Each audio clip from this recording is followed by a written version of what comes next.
It's another edition of the UTPA Women's Basketball Show. My name's Jonah Goldberg. This guy I've seen before.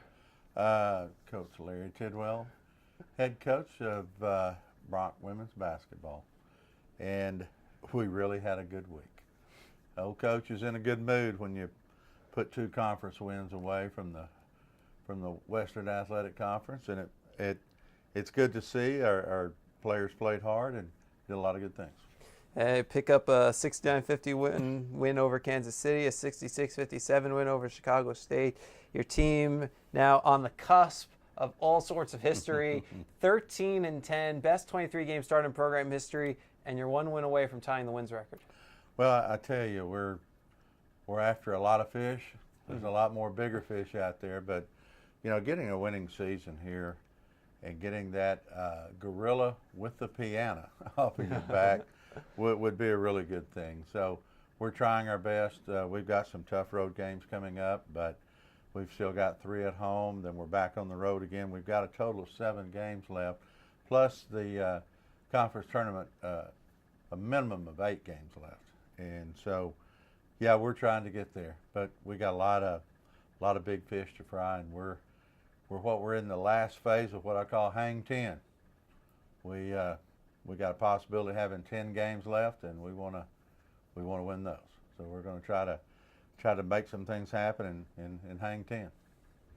That sounds like a great plan. You know, speaking of 10, you now have won 10 home games, which ties the program record. Well, I read yours. I read your well-written on the website, your stories of our games, and I keep up with the history of what we're accomplishing, and I pass that on to the girls, and you know, they sort of smile. They don't understand how big it is as you turn a program around, but yeah, it is. We've won 10 home games, and we want to win more. 10-2, and last year we were 9-3, so that makes us 19-5 at home since I've been here, and that's a definite home court advantage, and that's what we want to continue to do, and that's something we want to keep. I assure you that's never happened in a 2-year span here before. In fact, you've already tied the 2-year span wins record with 27, 14 last year, 30. You know, we could go on all day on all the records. Let's just keep making history. I like that. I like that. I like the sound of that.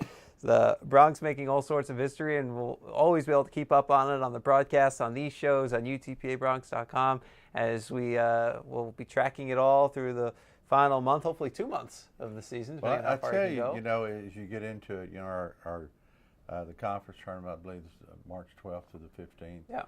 And you know, it's you know, we had a really good team meeting yesterday, and we talked about some of the great moments that they've had as players from junior high to high school, and having the ability to get up on that ladder and cut down that net for a conference or a tournament championship. And it's something we're striving for. We definitely, that's been our goal all year. You know, we've had a couple of setbacks, but with those setbacks, we try to turn them into comebacks. And we, like I said, we had 2 nice wins. We beat UMKC 69-51.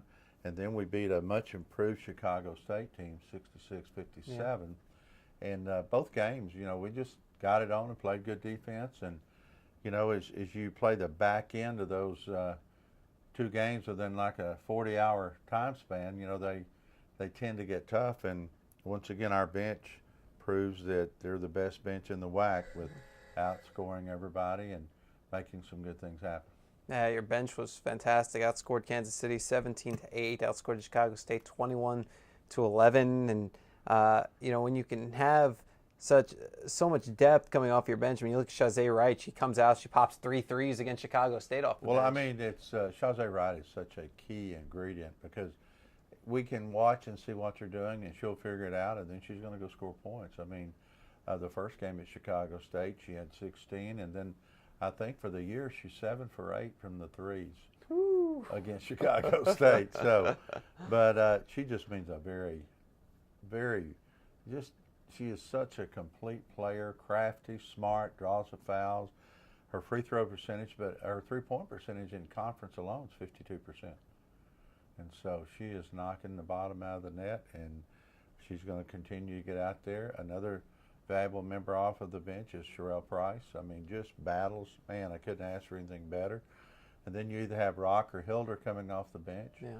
And now Stephanie Anya stepped forward, Troy Swain just stepped forward, and I still see great things in Laura Van Tilburg. And so that's a great bench, and I can't wait till Micheline Mercelita gets her chance to play, because she's an outstanding athlete and is going to do some great things at UTPA.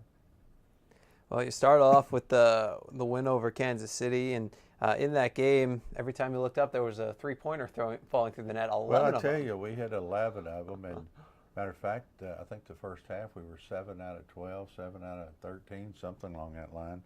But Tanisha Walker, when Tanisha Walker scores, we're tough to beat. She had 18 points. Shantae had 9. Shantae had 19. Hilder had 9. As a matter of fact, Brittany Bush only played 9 minutes that game, because as we find out later, she's chipped a bone in her finger. So we taped that up, and she comes back and has 20 and 16. So we're going to keep taping that finger up. Yeah. But just a lot of good things. But you look at Andrea Nolan at our point guard against UMKC, 6 assists, 1 turnover. Against Chicago State, 5 assists, no turnovers. And we're heating them up.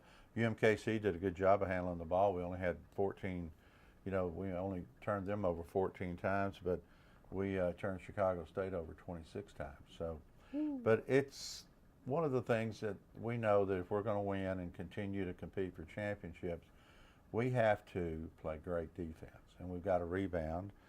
We out-rebounded Kansas City by 2, and they're one of the better rebounding teams. Then we out-rebounded Chicago State by 9.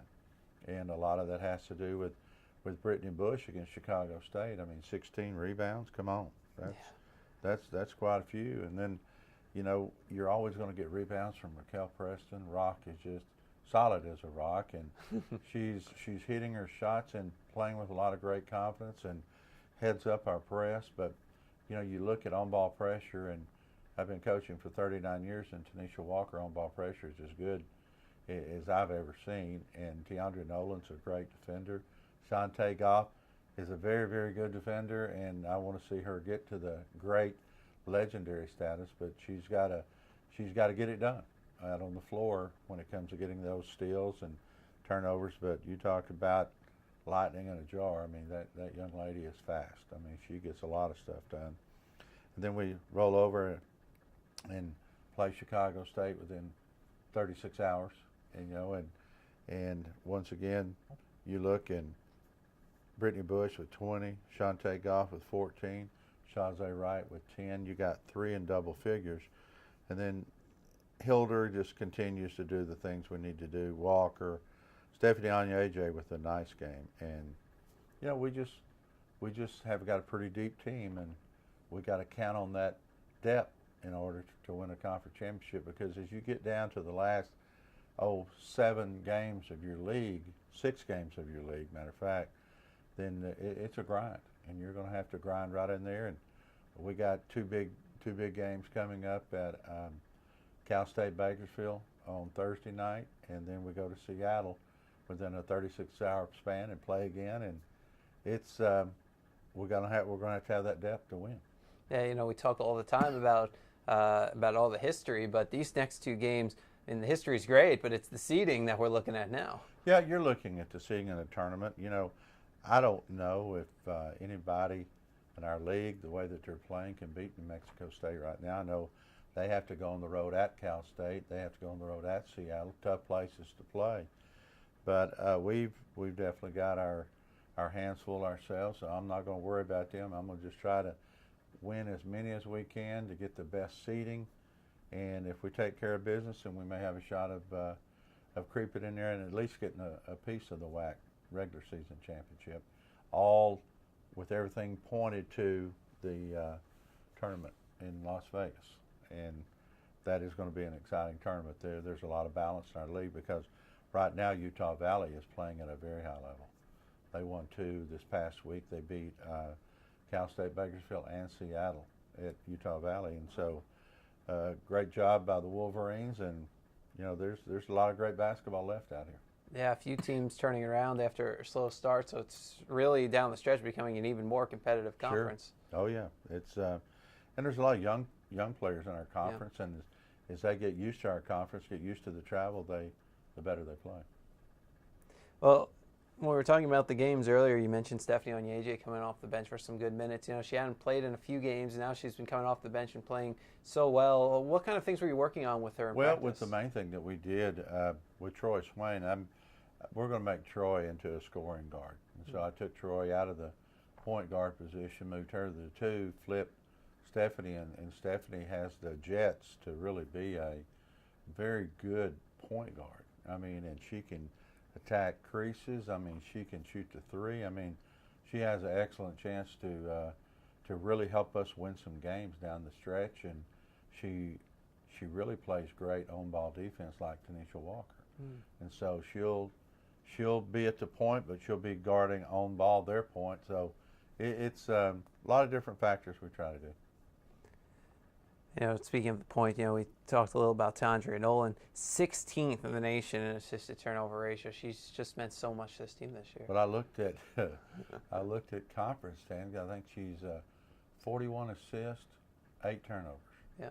And I mean, my gosh, I go, wow. You know, I'm hoping I can get people right at the 500 mark, and she just has a real good presence about herself. And in one game, she had 3 turnovers, and it's like, anybody else, 15 turnovers.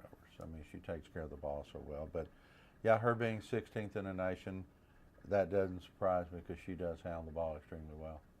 And your team, 6th in the nation in turnover margin, +7. That is, and you talked about it, such a big reason why you're winning all these games. I mean, you outscored opponents off of turnovers 42-27 this past weekend.